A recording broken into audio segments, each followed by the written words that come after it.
Hello student, welcome to our channel intellectual biology. हम लोग पढ़ रहे हैं क्लास 10th का फर्स्ट चैप्टर लाइफ प्रोसेस, और उसमें हम लोग पढ़ेंगे ट्रांसपोर्टेशन। ट्रांसपोर्टेशन को मैं दो पार्ट में पढ़ूंगा, ट्रांसपोर्टेशन इन प्लांट्स और ट्रांसपोर्टेशन इन एनिमल्स, ठीक है, या ह्यूमन। तो मैं शुरू करता हूँ ट्रांसपोर्टेशन इन प्लांट्स से।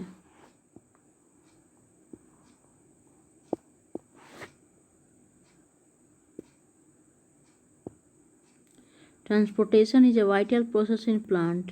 Transportation is a vital process, plant के लिए एक बहुत ही क्या है, महत्वपूर्ण प्रक्रिया है।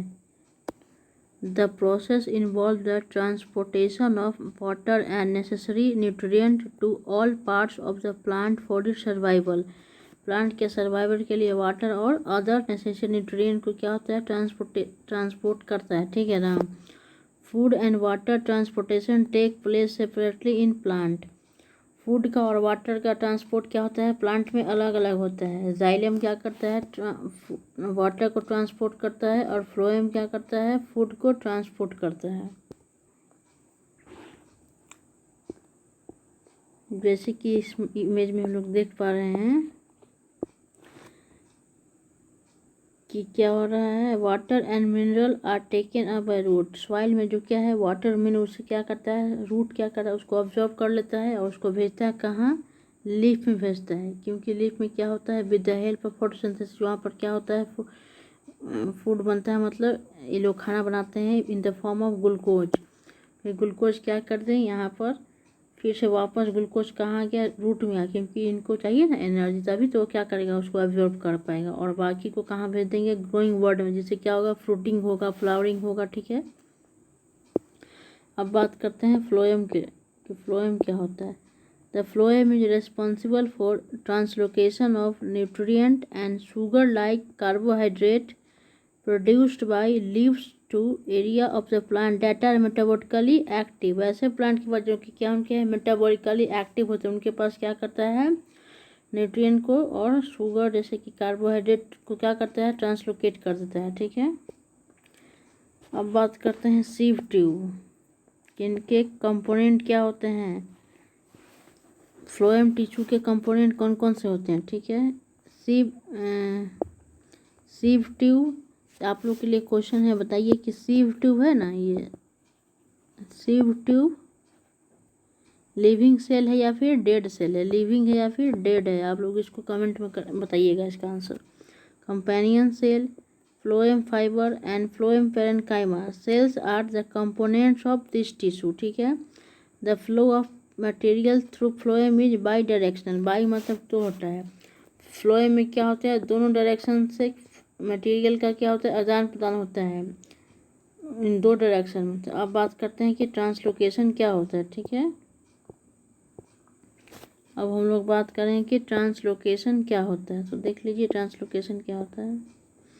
Transport of food in the plant through phloem via a process such as mass flow is called translocation. इसको हम लोग क्या बोलते हैं, ट्रांसलोकेशन बोलते हैं।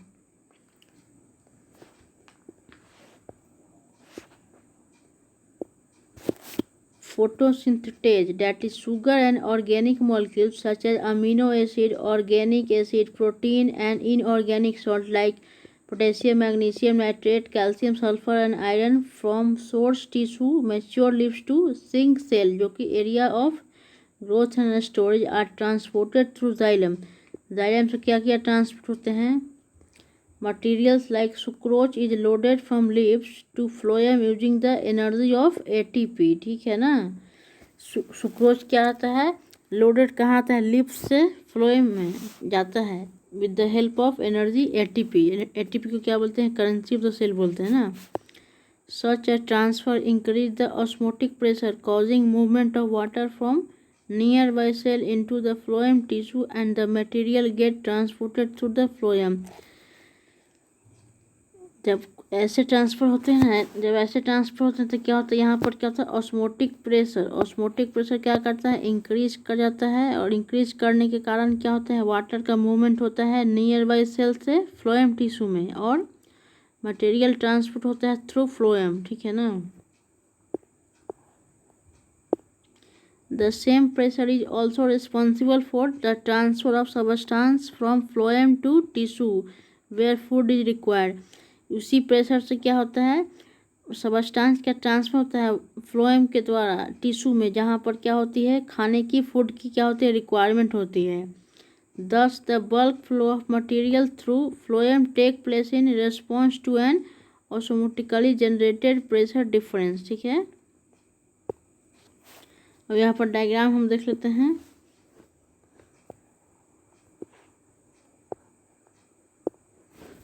ये क्या होता है, ट्रांसपोर्टेशन ऑफ वाटर हो गया जाइलम से. फिर वाटर कहाँ पहुँचा, फ्लोएम में पहुँचा. फ्लोएम में क्या होता है कि वो कहाँ किस में पहुँच जाएगा, वो चल जाएगा, ट्रांसलोकेशन हो जाएगा सुक्रोज का. कंपेनियन सेल होते हुए सुक्रोज में कन्वर्ट करेगा लीफ सेल. उसके बाद फिर से वाटर कहाँ चला जाएगा, जाइलम में चला जाएगा. ठीक है ना. फ्लोएम में क्या होता है, बाई डायरेक्शन होता है. इसमें दो प्रोसेस होते हैं, लेकिन जाइलम में सिर्फ एक ही डायरेक्शन होता है. ठीक है, अब बात करते हैं जाइलम के ऊपर.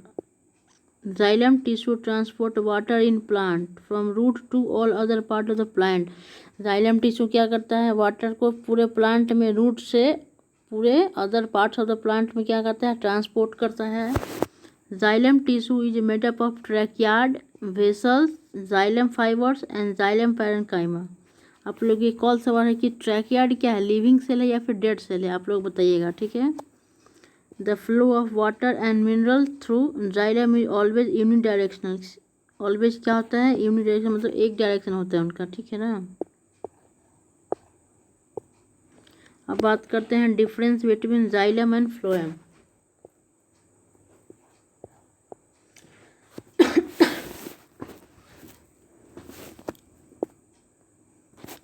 It transport mineral and water from root to the upper part of the plant. Xylem क्या करता है, वाटर और मिनरल को रूट से अपर पार्ट ऑफ द प्लांट को क्या करता है, ट्रांसपोर्ट करता है. फ्लोएम क्या करता है, it transport nutrient and food like amino acids, sugar from leaves to growing part of the plant.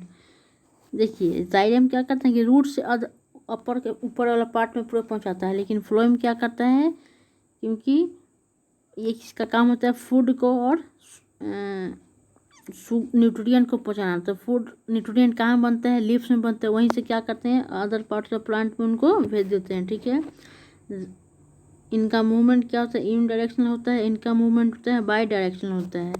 It contain xylem sclerenchyma, xylem parenchyma, ट्रैकियार्ड एंड वेसल एलिमेंट. और फ्लोएम में क्या होते हैं, phloem cell, companion cell, phloem parenchyma, sieve tube and phloem fibers. The nature of the tissue is hollow and dead cell. Xylem क्या होते हैं, hollow होते हैं और डेड सेल होते हैं. फ्लोएम क्या होते हैं, the nature of this tissue are living with cytoplasm but without the nucleus. Phloem क्या होते हैं, बहुत ही इंपॉर्टेंट यहाँ पर पॉइंट आ रहा है. फ्लोएम क्या होते हैं, ये लिविंग होते हैं विद साइटोप्लाज्म, बट इनमें क्या होता है, न्यूक्लियस इनमें एब्सेंट होता है. ठीक है. This tissue are present in the centre of the vascular bundle. ये टिश्यू कहाँ पर पाए जाते हैं, वेस्कुलर बंडल के सेंटर में पाए जाते हैं. This tissue are present outside the vascular bundle. ठीक है ना. और फ्लोएम टिश्यू वेस्कुलर बंडल के बाहर प्रेजेंट होते हैं, और ये क्या होते हैं, वेस्कुलर बंडल के सेंटर में प्रेजेंट होते हैं. ठीक है. यहाँ डायग्राम देख लीजिए जाइलम और फ्लोएम का. जाइलम क्या होते हैं, एक यूनिडायरेक्शन होता है, इनका सिर्फ एक डायरेक्शन होता है. और फ्लोएम के क्या होते हैं, बाई डायरेक्शन होते हैं. ठीक है. चलिए आगे बात करते हैं रूट प्रेशर पर, कि रूट प्रेशर क्या होता है. रूट का प्रेशर देख लेते हैं हम लोग. Conduction of water through the xylem from roots to upper part of plant is due to many forces acting together. यहाँ पर बहुत सारे फोर्स लगते हैं. ठीक है ना. Adhesive force and cohesive force, दोनों फोर्स लगते हैं. One of the forces responsible for this is called root pressure. इसी को हम लोग रूट प्रेशर बोलते हैं. Root pressure is osmotic pressure within the cell of root system that causes sap to rise through a plant stem to the leaves. Sap समझते हैं ना, water sap, water conduction. Sap उधर क्या होता है, पानी क्या होता है ऊपर अंदर ऊपर सॉरी नीचे से क्या ऊपर की ओर जाता है, ठीक है ना, विद द ऑस्मोटिक प्रेशर के कारण। Root pressure help in the initial transport of water up the root. और ठीक है, रूट प्रेशर क्या करता है, इनिशियल ट्रांसपोर्ट वाटर को क्या, रूट से वाटर को क्या करता है, इनिशियली ट्रांसपोर्ट करता है। कौन, रूट प्रेशर की हेल्प से, ठीक है ना। यहाँ पर आपके लिए क्वेश्चन है कि बताइए difference between osmosis and diffusion क्या होता है, ठीक है। आप लोग क्लास 9th में पढ़े होंगे कि what is the difference between osmosis and diffusion. आप लोग इसका आंसर कमेंट बॉक्स में दीजिए, ठीक है। अब बात करते हैं ट्रांसपोर्ट ऑफ वाटर। वाटर का ट्रांसपोर्ट होता कैसे है, ठीक है ना। हम लोगों ने पढ़ लिया कि वाटर का होता है फूड, लेकिन होता कैसे नहीं, मैं इसका मेन काफ़ी पढ़ने जा रहा है, मैकेनिज्म भी पढ़ेंगे इसका। Water is absorb by root and is transported by xylem to the upper part of the plant, ठीक है। Imbibition, osmosis, root pressure and transpiration are the forces that are contribute toward the upward movement of water even in the tallest plant, ठीक है ना। Transpiration क्या होता है, loss of water को हम लोग क्या बोलते हैं, ट्रांसपीरेशन बोलते हैं। अब बात करते हैं इम्बिबिशन क्या होता है, ठीक है। Imbibition is a process in which water is absorbed by the solid। Imbibition में क्या होता है ना, वाटर क्या करता है ना, सॉलिड क्या करता है, वाटर एब्जॉर्ब कर लेता है ना। जैसे कि कोई दरवाजा होता है ना, कि जैसे पानी भीगते हो क्या करता है, फूल जाता है, ठीक है ना, इसी को इम्बिबिशन बोलते हैं। एग्जाम्पल हो गया seed take up water when soaked. अब बात करते हैं ऑस्मोसिस के बारे में। Osmosis is a process where water move from the area of its lower concentration to the area of its higher concentration। Osmosis में क्या होता है ना, वाटर कैसे मूव करता है, लोअर कंसंट्रेशन से हायर कंसंट्रेशन की ओर क्या करता है, मूव करता है। At the root the cell take up ions by an active process and this result in the difference of concentration of these ions, ठीक है। It lead to the movement of water in the root cell by osmosis। osmosis से क्या होता है, water का movement होता है, ठीक है। This create a continuous column of water that get pushed upward and this is called root pressure. इससे क्या होता है कि कॉलम ऑफ वाटर के क्या होता है, उसको कंटिन्यूअसली अपवर्ड की ओर पुश कर रहा था, इसी को जो कि क्या है, इसी को रूट प्रेशर बोलते हैं, ठीक है। Transpiration contribute to the upward movement of water by creating a straw effect. Straw effect की मदद से क्या करता है, ट्रांसपीरेशन क्या करता है ना, उसको अपवर्ड की ओर क्या करता है, मूवमेंट करता है। It pull the water column upward as there is a continuous loss of water from leaves. क्योंकि वहाँ पर क्या होता है ना कि लीफ में क्या होता है, कंटिन्यूअसली लॉस ऑफ वाटर होता है, इसीलिए क्या करता है, ये वाटर के कॉलम को क्या करता है, ऊपर की ओर पकड़े रहता है। As these forces act together for water transport through xylem।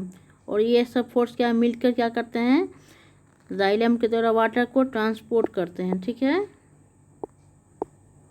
और इसी के साथ हमारा ये ट्रांसपोर्टेशन इन प्लांट का ये लेक्चर ख़त्म हो गया। नेक्स्ट लेक्चर में हम लोग बात करेंगे transportation in human beings, okay. तो ठीक है, आज के लिए इतना ही, थैंक यू।